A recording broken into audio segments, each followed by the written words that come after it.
से शुरू हुआ है संसद का शीतकालीन सत्र। अब से कुछ ही देर बाद वो तस्वीरें सामने आएंगी जहां सदन की कार्यवाही का आगाज हो जाएगा।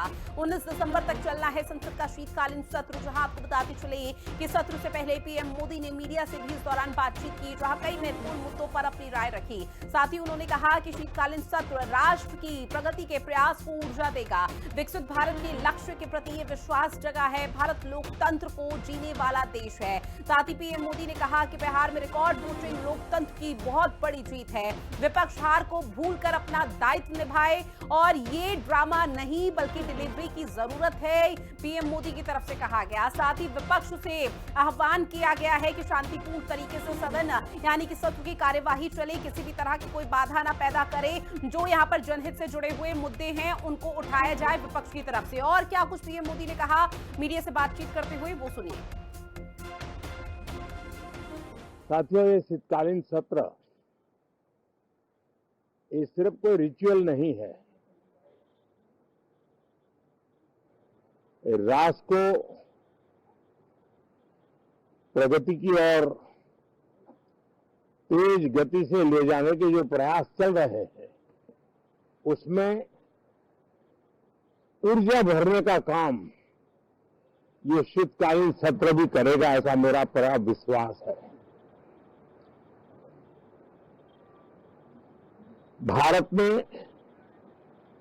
लोकतंत्र को जिया है। लोकतंत्र के उमंग और उत्साह को समय समय पर ऐसे प्रकट किया है कि लोकतंत्र के प्रति विश्वास और मजबूत होता रहता है। गत दिनों बिहार में जो चुनाव हुए उसमें भी मतदान के जो विक्रम हुआ है वो लोकतंत्र की सबसे बड़ी ताकत है। माताओं बहनों की जो भागीदारी बढ़ रही है ये अपने आप में एक नई आशा, नया विश्वास पैदा करती है।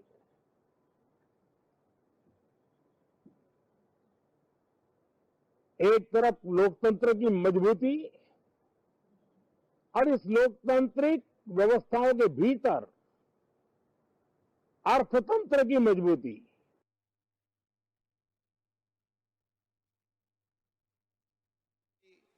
तेरहवीं और 16वीं लोकसभा के सदस्य रहे। अपने कार्यकाल के दौरान वे कई संसदीय समिति के सदस्य भी रहे। उन्होंने राजस्थान विधानसभा के सदस्य के रूप में भी अपनी सेवाएं दी। कर्नल सोनाराम चौधरी का निधन 80 वर्ष की आयु में 20 अगस्त 2025 को दिल्ली में हुआ।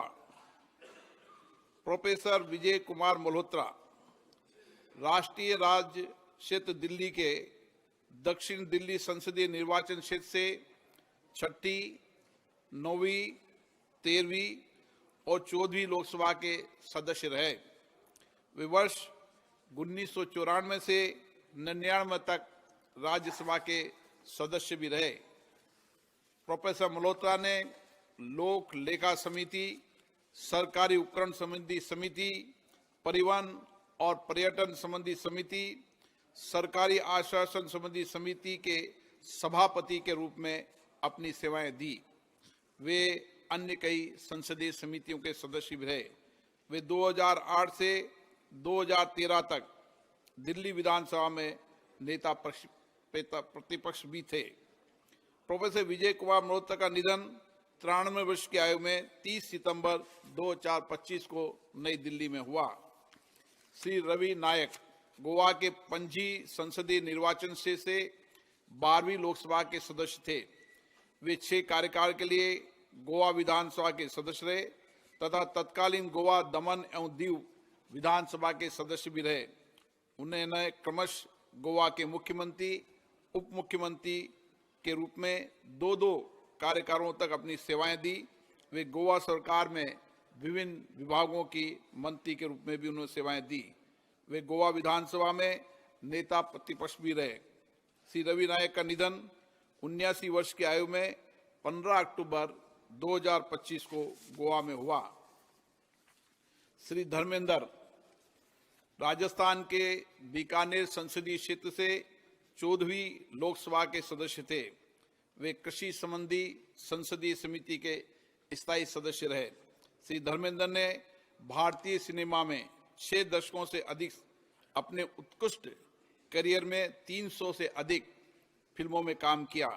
कला और भारतीय सिनेमा में श्री धर्मेंद्र को विशेष योगदान के लिए 2012 में पद्म भूषण से भी सम्मानित किया गया और 1997 में उन्हें film care life style achievement award से भी सम्मानित किया गया।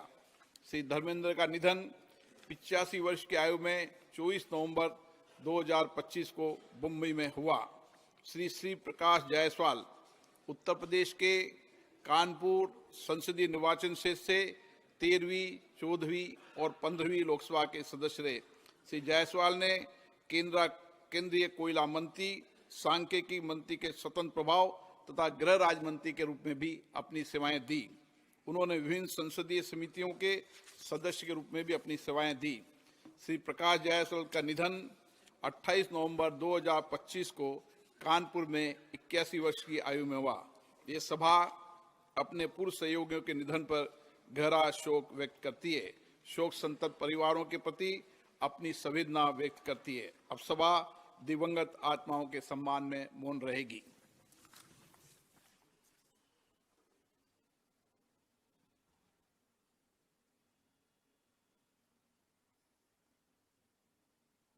ओम शांति।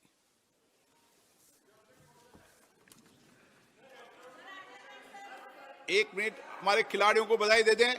खिलाड़ियों को बधाई दे दें प्लीज। खिलाड़ियों को बधाई दे दें। माननीय सदस्यगण, संपूर्ण देश के लिए अत्यंत गौरव और सम्मान का विषय है कि भारत की महिला क्रिकेट टीम ने 2 नवंबर 2025 को दक्षिण अफ्रीका को हराकर महिला क्रिकेट विश्व कप 2025 का खिताब जीत लिया है। साथ ही हमारे लिए यह भी बड़ी प्रसन्नता का विषय है कि भारतीय महिला ब्लाइंड क्रिकेट टीम ने दिनांक 23 नवंबर 2025 को नेपाल को हराकर पहला T20 महिला cricket world cup of for the blind 2025 जीता है। इसी क्रम में आपके साथ साझा करते हुए मुझे अत्यंत प्रसन्नता हो रही है कि भारतीय महिला कबड्डी टीम ने 24 नवंबर 2025 को चीनी ताइपेई को हराकर महिला कबड्डी विश्व कप खिताब जीत लिया है। इसके अतिरिक्त 15 से 26 नवंबर 2025 के दौरान जापान में आयोजित डेफ ओलंपिक्स प्रतियोगिता में भारत ने अब तक सर्वश्रेष्ठ प्रदर्शन करते हुए कुल रिकॉर्ड 20 पदक जीते हैं, जिसमें 9 स्वर्ण, 7 रजत तथा 4 कांस्य पदक शामिल हैं। हमें अपने खिलाड़ियों पर गर्व है। इन युवा खिलाड़ियों ने उत्कृष्ट कौशल, दृढ़ संकल्प, अनुशासन और टीम भावना का प्रदर्शन करते हुए ये असाधारण सफलता प्राप्त की है। और आपके मार्गदर्शन में सदन के माध्यम से देश को प्रगति की राह पर ले जाने के लिए महत्वपूर्ण विषयों पर चर्चा, महत्वपूर्ण निर्णय और उसमें आपका अमूल्य मार्गदर्शन एक बहुत बड़ा अवसर हम सबके लिए है। मैं सदन की तरफ से, मेरी तरफ से आपको बहुत बहुत बधाई देता हूं, आपका अभिनंदन करता हूं और आपको शुभकामनाएं देता हूं। और मैं विश्वास भी कर देता हूं कि सभी इस सदन में बैठे हुए माननीय सदस्य ये उच्च सदन की गरिमा को संभालते हुए आपकी गरिमा की भी सदा सर्वदा चिंता करेंगे, मर्यादा रखेंगे, ये मैं आपको विश्वास दिलाता हूं।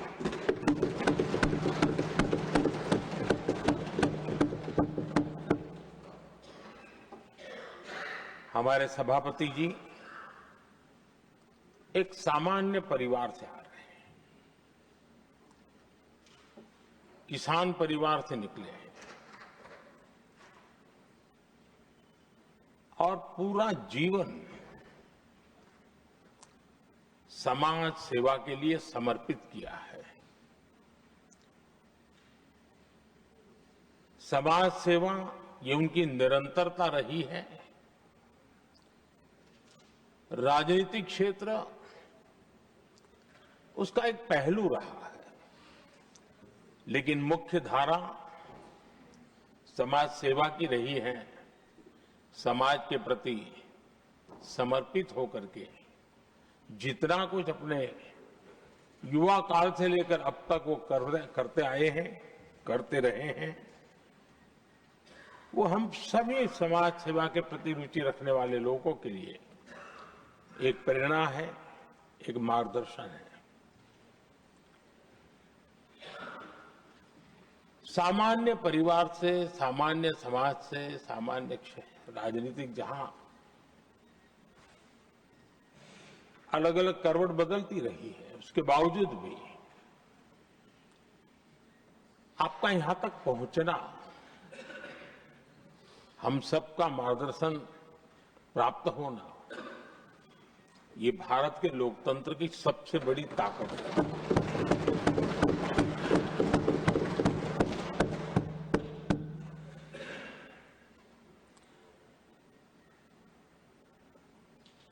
ये मेरा सद्भाग्य रहा है कि मैं आपको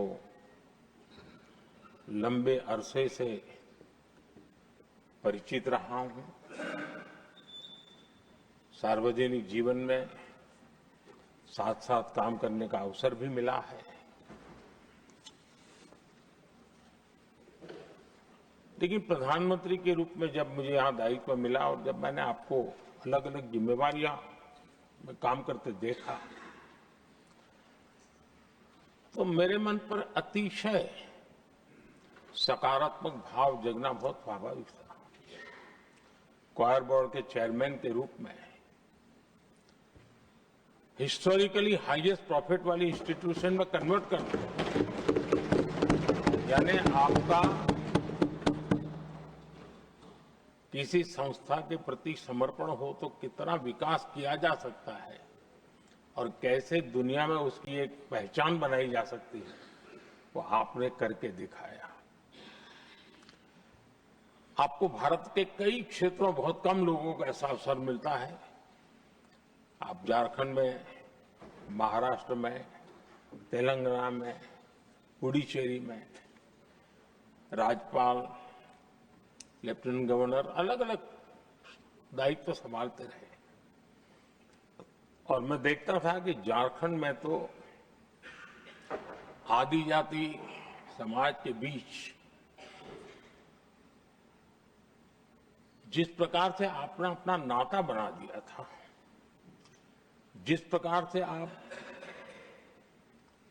छोटे छोटे गांव तक दौरा करते थे,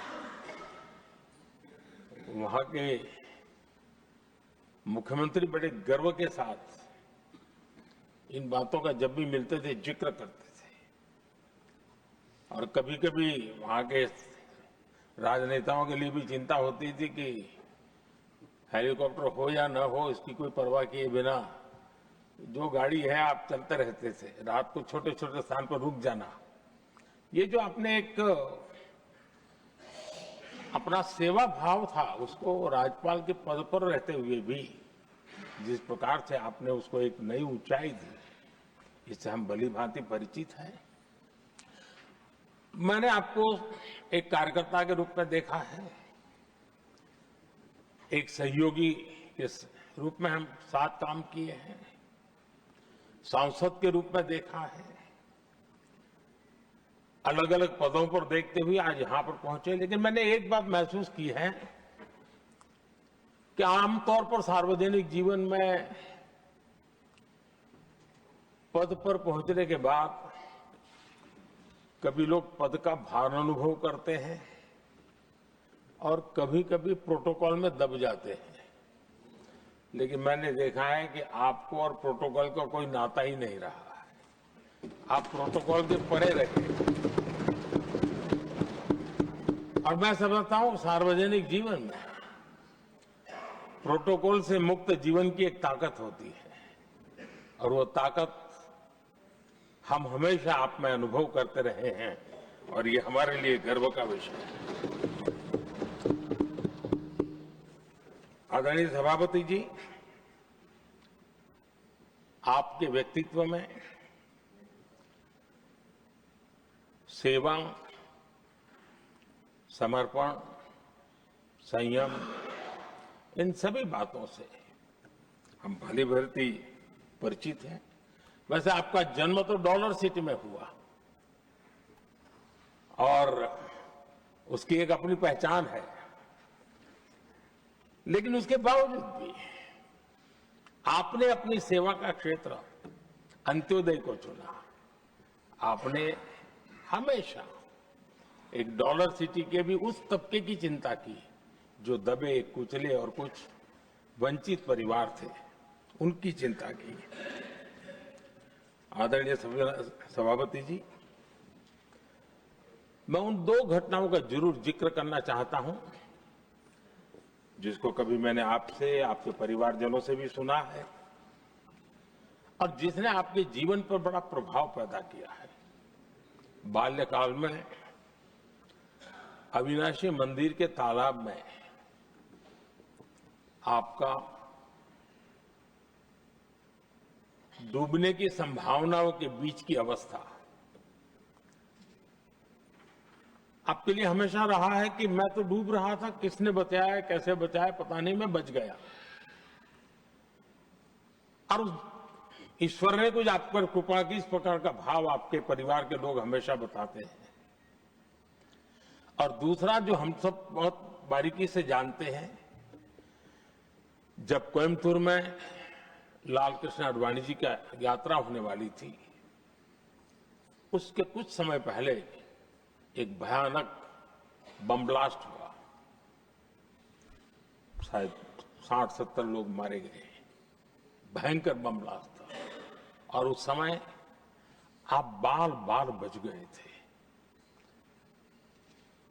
इन दोनों में जब आप ईश्वरीय शक्ति का संकेत देखते हुए अपने आप को समाज के प्रति अधिक समर्पित भाव से काम करने की जो आपने वजह के रूप में उसको कन्वर्ट किया, ये अपने आप में एक सकारात्मक सोच से बना हुआ जीवन का प्रतिबिंब है। आदरणीय सभापति जी, जो एक बात मैं जानता नहीं था लेकिन अभी मुझे पता चला, आप शायद अभी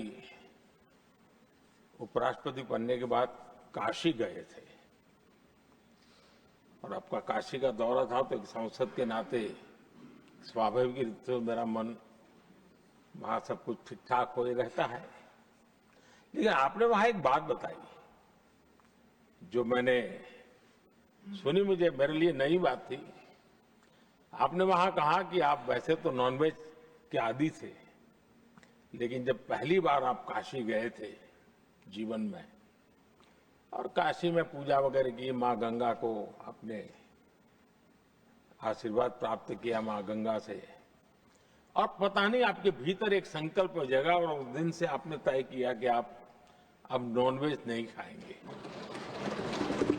अब ये कोई न कोई सात्विक भाव, कोई नॉनवेज खाने वाले बुरे हैं ऐसा मैं नहीं कह रहा हूं, लेकिन आपके मन में काशी की धरती पर विचार आया, तो एक सांसद के नाते मेरे लिए भी एक स्मरण रखने वाली एक घटना के रूप में मैं उसको हमेशा याद रखूंगा।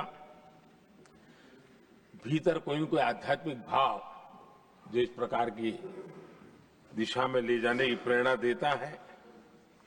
आदरणीय सभापति जी, छात्र जीवन से आपकी नेतृत्व सामर्थ्य रहा है। आज राष्ट्रीय नेतृत्व की दिशा में आप हम सब का मार्गदर्शन करने के लिए यहां विराजमान है, यह हम सब के लिए गर्व का विषय है। आदरणीय सभापति जी, आप लोकतंत्र के रक्षक के रूप में अपनी जवानी में, युवा अवस्था में, जब किसी को भी सरल मार्ग से जाने का मन कर जाता है, आपने वो रास्ता नहीं चुना, आपने संघर्ष का रास्ता चुना। लोकतंत्र पर आए हुए संकट के सामने मुकाबला करने का रास्ता चुना और आपने आपातकाल में एक लोकतंत्र के सिपाही की तरह जिस प्रकार से लड़ाई लड़ी, साधनों की सीमाएं थी, मर्यादाएं थी, लेकिन जज्बा कुछ और ही था। और वह उस क्षेत्र के सभी उस सब पीढ़ी के नौजवान आज भी इमरजेंसी के खिलाफ की आपकी जो लड़ाई थी, लोकतंत्र के लिए आपका संघर्ष था, उसमें आपने जन जागृति के जो विविध कार्यक्रमों को अपनाया था, लोगों को जिस प्रकार से आप प्रेरित करते थे, वे हमेशा हमेशा के लिए लोकतंत्र प्रेमियों के लिए एक प्रेरणा देने वाली घटना रही। आप एक अच्छे संगठक रहे हैं, मैं भलीभांति जानता हूं। आपने संगठन में जो भी दायित्व संभालने का अवसर आया, आपने उस जिम्मेवारी को चार चांद लगा दिए, अपने परिश्रम से लगा दिए।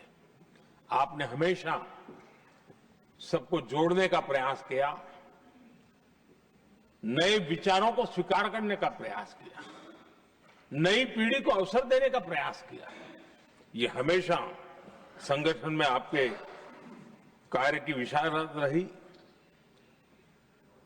कोयम्बतूर की जनता ने आपको सांसद के रूप में यहां सेवा करने के लिए भेजा और तब भी आपने सदन में रहते हुए हमेशा उस क्षेत्र के विकास के लिए अपनी बातों को बड़ी प्रमुखता से लोगों के सामने रखा, सदन के सामने रखा। ये आपका लंबा अनुभव सदन में सभापति के रूप में और राष्ट्र में उपराष्ट्रपति के रूप में बहुत ही प्रेरक रहेगा, हम सबको मार्गदर्शक रहेगा। और मुझे पूरा विश्वास है कि मेरी तरह इस सदन के सभी सदस्य इस गौरवपूर्ण पल को जिम्मेवारियों के साथ आगे बढ़ाएंगे। इसी भावना के साथ मेरी तरफ से, सदन की तरफ से आपको बहुत बहुत शुभकामनाएं देता हूं।